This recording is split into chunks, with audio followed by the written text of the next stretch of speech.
better. Well, how are you dealing with the lockdown right now? I know in New York it's probably pretty scary right now. Oh yeah, it definitely is. But you just gotta practice all the recommended routines, such as washing your hands on a regular basis, which as a wheelchair user we pretty much do anyway. Yeah, Um, exactly. and yeah, practice your social distancing, and for the most part, I've been quarantining in the house, so I haven't really went out too frequently. Yeah, so you have gym equipment there, so you're good to go, right? Yeah, I'm able to get a good workout in. I make it. Good, good. Well, so I've watched your TED talk. I've looked at your project there, and it's it's pretty inspiring to see. I'm sure it's very, like you say in the video, we're not disabled, we're abled with limitations, and it's very hard on a daily basis, but it's good to see you doing that, just to promote inclusivity and just to see that. I'll touch on your life first. So you grew up in a tough neighborhood in Brooklyn. Correct. What was that like growing up, and how did you overcome the challenges in that community? Well, growing up, my life was it was pretty great overall because I have two amazing parents, Right. both hardworking, and, they kept me in a lot of extracurricular activities. It's funny because like my father was big on me playing sports. So I played sports year round. So, and then my mother was real big on education. So I had high education expectations to meet in order to Right. play. So my days was fulfilled. Like each day I had an activity that I was doing, which was a positive activity. So I really didn't have much time to like hang out outside and hang out amongst the wrong crowd because I was always around the right crowd at all times. Right. So, and I feel like I was blessed to have a two-family household, especially coming from a community where typically adolescents and children are coming from a single parent household. So I Right. felt that I was very fortunate enough to have a household where I had both of my parents around. So I had guidance, I had a strong foundation, and it just was the neighborhood I lived in due to the fact that my father owned a house. It was paid off. So it made no sense financially to move when you have a home that's paid off and everything is fine. And Right. it was pretty cool. So I feel like I had a very blessed and fortunate childhood. Right. Right. Sounds like it. What inspired you the most about your parents? Seeing them get up and go to work every day. Like what I tell people is it's the hardest thing in the world is to go up to the same thing every single day of Right. your life.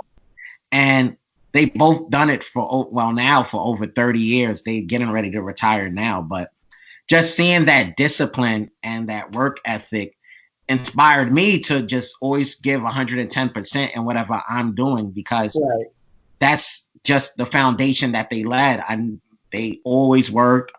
So we never really, had a need to depend on any outside assistance. And hard work does pay off. So with that said, it inspired and motivated me to just always work hard and just be the best version of myself. Right. Right. And when, unfortunately, as if viewers are wondering, Garrison, you were unfortunately a victim of a shooting, and it left you paralyzed. What was the greatest adjustment for you after that? Well, it's just, with paralysis, you go from living your life fully ambulating or, whatever the case, because everybody has different levels of paralysis at that. But in Right. my case, it went from me running, jumping, and using my legs just about every day as a part of my life. Like it was very important to me because I played football as well. And just like not being able to play football no longer, not be able to just go to the Right. park and shoot hoops with your friends. That was the most, I think, discouraging part of the whole ordeal. However, immediately while I was in the hospital, my mom basically had a talk with me stating that like nobody's ever going to feel sorry for you. You're going to have to go out. You're going to go to college just like you were scheduled to do. And you're going to still be great. And you're going to still be out there in the world, socializing with others. And nothing's going to change. So you can't have pity on yourself. You can't feel sorry for yourself because at the end of the day, if something bad can happen, something great can happen as well. So you have to look at it both ends of the pendulum right there. Exactly. How did you overcome the challenge of being discouraged by not being able to play sports anymore? Well, I had the doctor actually came to me, and when she like pretty much told me my prognosis, she's a wonderful doctor, by the way. And she's like, even though you can't be a football player no longer, you can always consider being a coach. At the end of the day, there's 52 players on an NFL football team, but there's only one head coach. So, and the one head coach is the leader, the one that sets the time you go to practice, the one that tells you, that cuts the players if they're not playing well, benches the players if they're not playing well. And a lot of the team is predicated on the coach's leadership, and you got to have a strong leader to follow. And in some people's life, they're just destined to be a leader and not a follower. So if you have leadership qualities, you can always be the head coach and you can lead people into victory, battle. Right. So when she told me that, it made me change my perspective of my injury. And then when I was in rehabilitation, I started looking around, and I've noticed since I was in pediatric rehabilitation, because at the time when my injury occurred, I seen other individuals that was there, like 5-year-olds that was born as amputees that never had the use of their legs, and they're smiling, they're happy, they had 10 surgeries, and I'm like amazed by the things that they're trying to do, the things that they're accomplishing. And it's like, I had 17 years of using my legs. Life isn't that bad, and Exactly. and at the end of the day, you can't really dwell on the past. You just have to keep moving forward. So that's what I set out to do. I set out to move forward and to, once again, be the best version of myself. Exactly. And that's hard to do. But like you say, you don't have a choice. You might as well just go with the punches and be as happy as you can, because you only have one shot at life anyway. So yeah, and the thing is, and I feel like God gave me a second opportunity, even though I loved the first opportunity he gave me, but he gave me a second opportunity to reinvent myself, and I'm here for a reason. So and a lot of times you don't know the reason why you're here, and you don't know what you're destined to become. So you got to take life, like I tell people, you got to take life one day at a time. You can't really rush life. So each day you got to enjoy it. You got to live it to your fullest. But you also got to take time to reflect that, you're blessed to be here. Yeah. It's, and not everybody, like you see what's going on right now. There's people not waking up tomorrow, not waking up today. So you got to be fortunate with what you're able to do and the things that you overcame.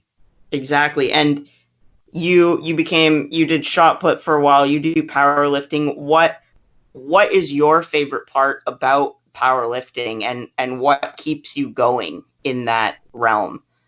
See, since I was a child, I always loved like lifting weights and I was always into fitness due to my football background.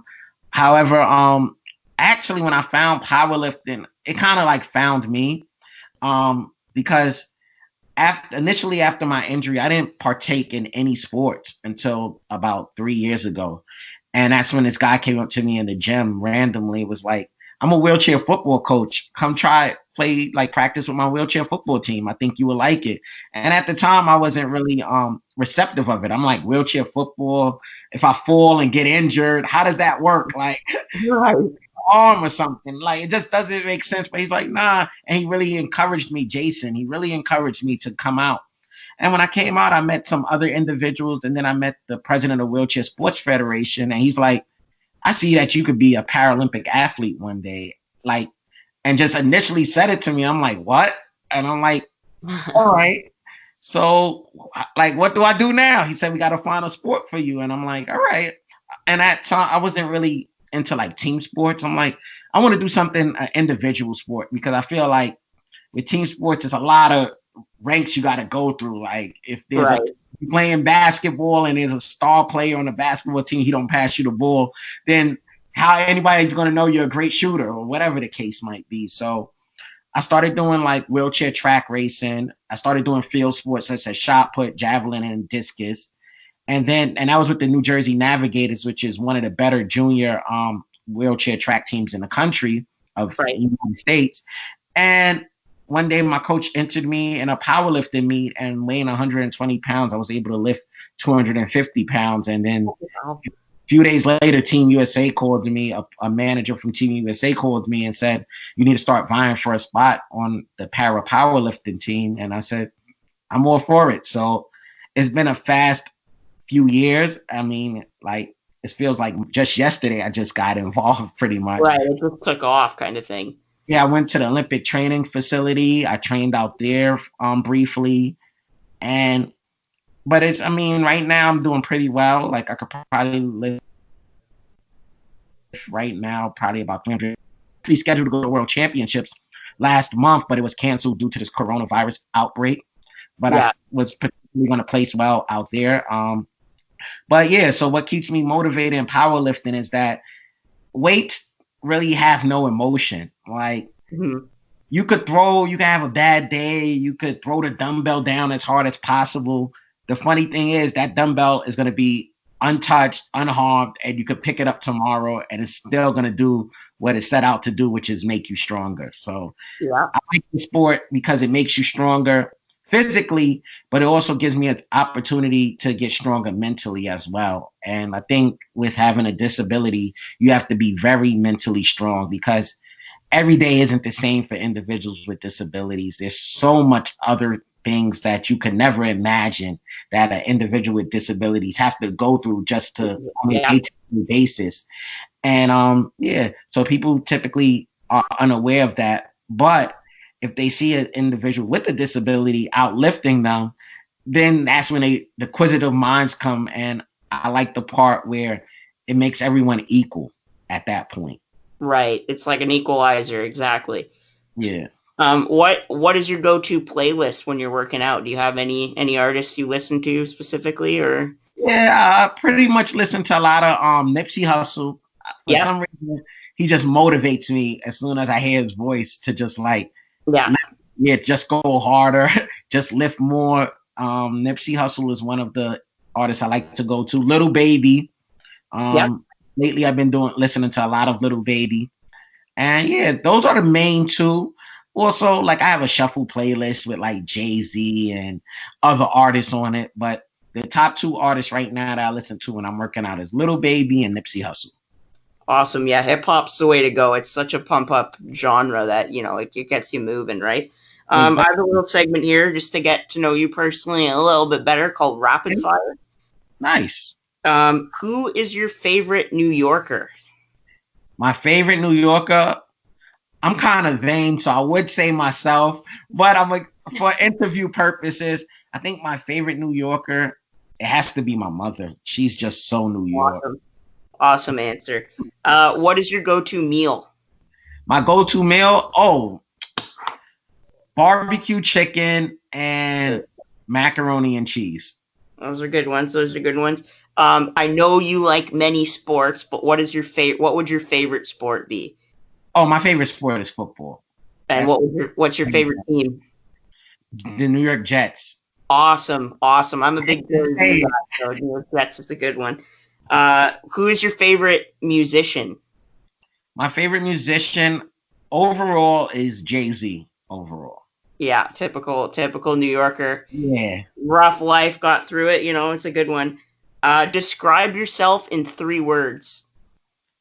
Awesome, amazing, and strong. Awesome. If you had the chance to be anyone, living or dead, who would you be for a day? Living or dead, who would I be for a day?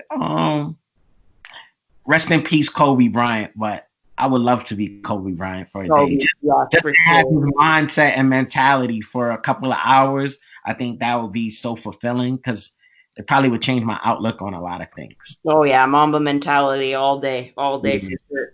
let's get back into the questions here a bit. So you founded the Garrison Redd Project, which promotes inclusivity amongst disabled people, amongst, fitness advice, motivation, and awareness. You're also widely known to help people in wheelchairs or with other disabilities find jobs. Why do you feel it is so important to promote inclusivity amongst the workplace with disabled people? Because see, what a lot of people don't know is that the unemployment rate in the disabled community been over 70% for like the last 20 to 30 years. Even with the inaction of the ADA laws, the unemployment rate still has been extremely high in the disabled community. And when I originally graduated from college and I was joined the workforce and looking for a job and things of that nature, I felt that a lot of times people discriminated on me by a misconception that individuals with disabilities are unable to carry out certain tasks, or we would need to do a lot of modification in order for them to complete the job duty, which is totally false. Me being a paraplegic, as long as I'm able to fit under a desk, I really don't need any reasonable accommodation. When I worked at the Internal Revenue Service, I actually didn't ever request an accommodation because the desk was adjustable. Every desk that I went to was adjustable and I could fit right under it. With that said, I feel that in this world, there's not a lot of knowledge out there. So people are hesitant to ask an individual with disabilities what they can and cannot do. I think they feel that it's unethical. However, in my case, that's when I had an epiphany one day at work and said, I need to do something to help the community that I'm a part of. Me sitting behind a desk all day is fine. However, it's not helping anyone. And in life, I think you should leave an impact on someone's life. Even if it's one person, you should be able to reach out and help someone. So with that said, I just started thinking of ways I could help. And I pretty much like manifested everything I wanted to do in that TED Talk that I did. I never, at that point in my life, I never spoke to a crowd or anything of that nature. But I knew that when I was selected to do the talk, that it was my calling. So that's when I started just thinking of all the hardships that I felt and making people aware of it. And another thing I started doing was going out more and more to social arenas, because a lot of times people learn from one another. So if I'm at a bar or lounge with a executive for a major corporation or a major company, they have an opportunity to ask me questions. And that's another reason why I founded my organization, to be inclusive, adaptive events, because it's one thing to have adaptive events for individuals with disabilities, but it's another thing to invite able-bodied individuals to partake in the adaptive events along with individuals with disabilities, like playing wheelchair basketball as well. So that way they could get a feel of how difficult it is to play wheelchair basketball and things of that nature. So they'll have a better understanding. And at the same time, they'll be able to ask questions like, are you able to do this? Are you able to do that? And feel comfortable asking questions, because they also build in a bond with other individuals that typically and ordinarily they would not have an opportunity to possibly meet or to possibly engage with if they're in another setting. So I try to bring everyone together so it makes individuals aware of each other's abilities. Right. What kinds of reactions do you get from the people that you assist? I get a lot of amazing reactions, because it's actually very fulfilling for me, due to the fact that individuals typically lack hope sometimes. Like say, for instance, if I provide an individual with a wheelchair, and it doesn't even necessarily have to be brand new. It can be a used wheelchair, a used manual wheelchair for an individual that had a heavy standard wheelchair. It increases their independence tremendously. And that's the key. I want everybody to be as independent as possible. That way they can go out and fulfill whatever their life goal is. If their life goal is to work, to get a job, maybe even to start a family, they need that independence in order to get there. And that's another thing that I'm trying to work on now as I'm pretty much growing, is that I'm trying to get businesses and stuff, and businesses and other companies of that nature to start making their facilities a little more accessible. Because if you think about it, like the wheelchair is really not a restriction. It's just something that we use in order to get from point A to point B due to the fact we don't have our legs. Society places restrictions on wheelchair users. Like if they got a store that we would like to go to and it got stairs, now that's a restriction on us. And that's unfair because in a way that's discrimination, because we deserve the same opportunities as everyone else to enjoy our lives as well. So those are the type of things I try to make the world aware of. And I'm trying to open the doors for other individuals. That's why I do so much different activities, because I want someone else to look at what I'm doing and say, maybe I could do that, because I'm not the best at anything, but I try to give 110% everything that I'm doing. And that would create an opportunity for someone else further down the line. So that's the reason for the Garrison Redd Project. Yeah, I'm sure you're aware. Judith Heumann, the disability activist from New York. I don't know if you're aware of her. She was the one who passed Bill 504 to make it inclusive. But the whole thing behind it was the government would say, "Oh, it's too expensive. We don't know how many people will use it." And that, I think, is still a big issue today, where it's like, it doesn't matter how many people are going to use it. The point is, we're just like everybody else. It doesn't matter that we're in a wheelchair. There's a business down here. I live in Oakville, Ontario, just outside Toronto. There's a ramp to stairs. It's like, well, why would you have an 8-inch step if you have a ramp up to the door? It doesn't make any sense. And I was just wondering, what things have you seen the most improvement in amongst the workplaces that you work with? Well, what I've noticed is that federal government organizations, typically like any type of service, such as any department service from the federal government, typically is accessible overall.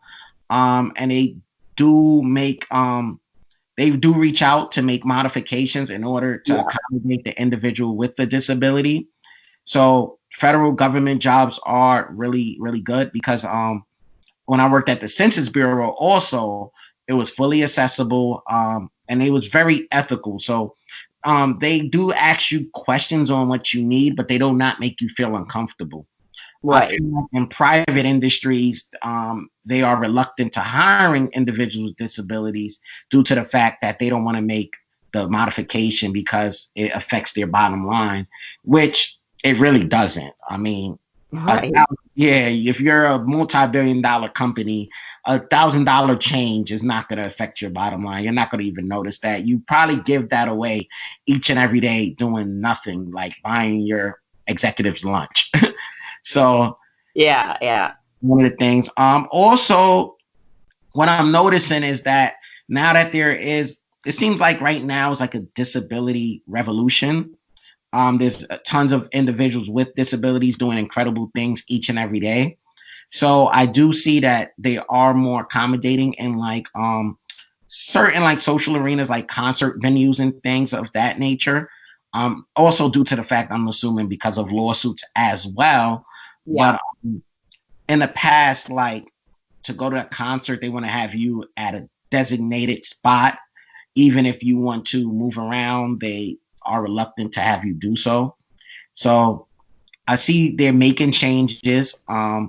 Also, when I go to like other states, such as, because I'm from New York, United States, of course, but when I go to like Miami, Florida, they're very accommodating. And I think that's due to the fact that they got like the Miami Project down there and things of that nature. Mm-hmm.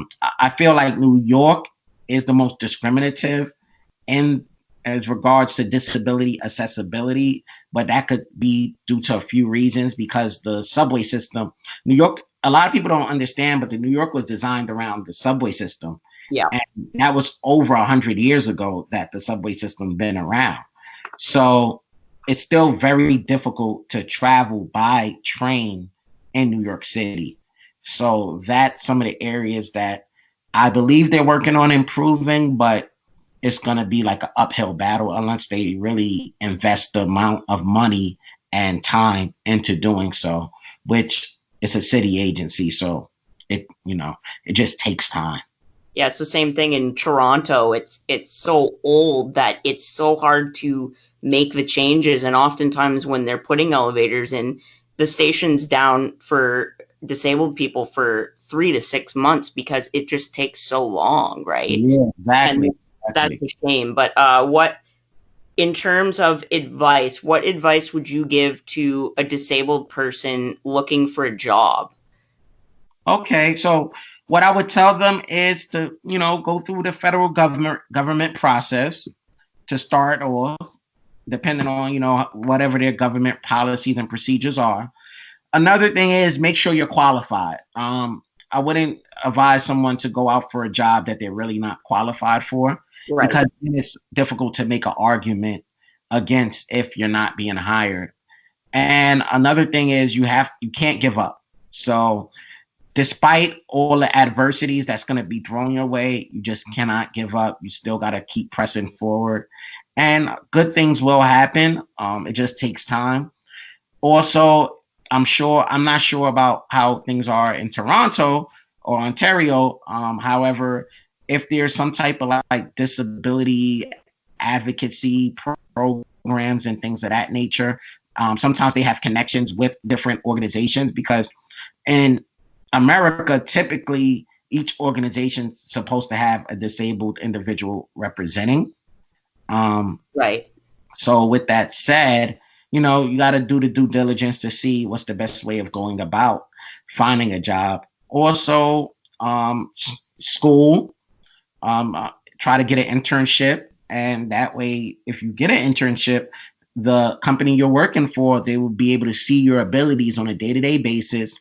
Right. Another thing is, what I would really, and this is one of the major things that you really have to do, you can't be late.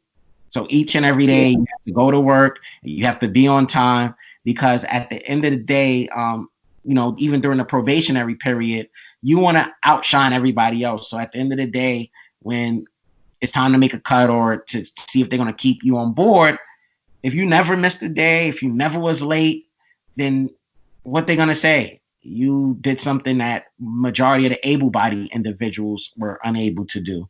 Exactly. So if you can, that's the best thing.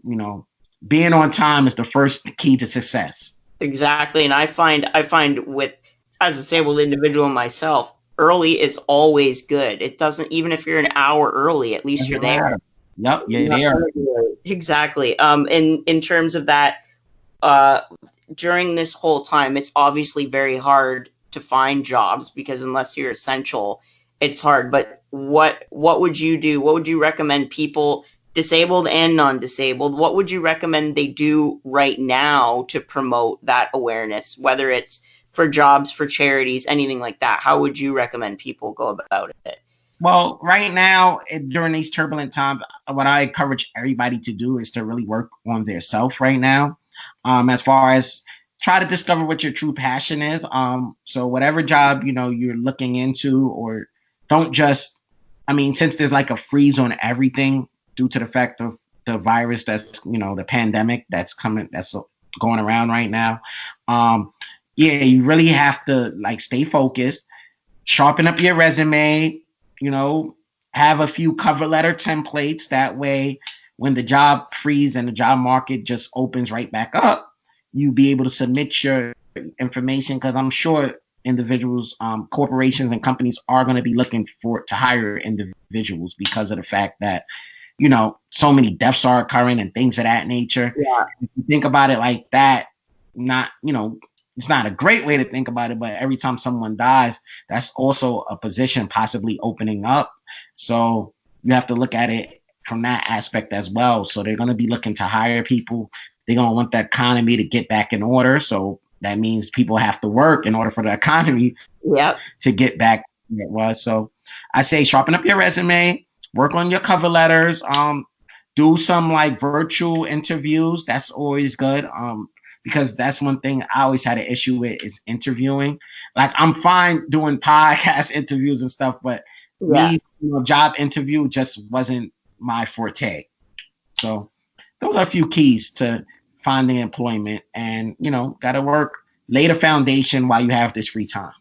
Exactly. Well, That's about all I have, Garrison. Thank you so much again. I really do appreciate it. If anybody wants to check him out, it's Garrison Redd on Instagram, and his foundation is the Garrison Redd Project. Is there anything else you'd like to add to that? Yeah. No, just check out the GarrisonRedProject.org. Garrison, like you said, Garrison Redd on Instagram, Garrison Redd on Facebook. I'm very easy to get in touch with. My email is on pretty much every site, every social media channel as well. And don't hesitate to reach out to me. I'm willing to, assist any way I can. If you just need a few words of advice, I'm here for that as well. So yeah, and I hope everybody stay healthy and stay blessed and keep on pushing. All right. Thank you so much, man, and good luck next year in the Paralympics. Thanks, man. Appreciate it. I'll be watching for you. All right. Take care. Have a good one. All right, man. See ya.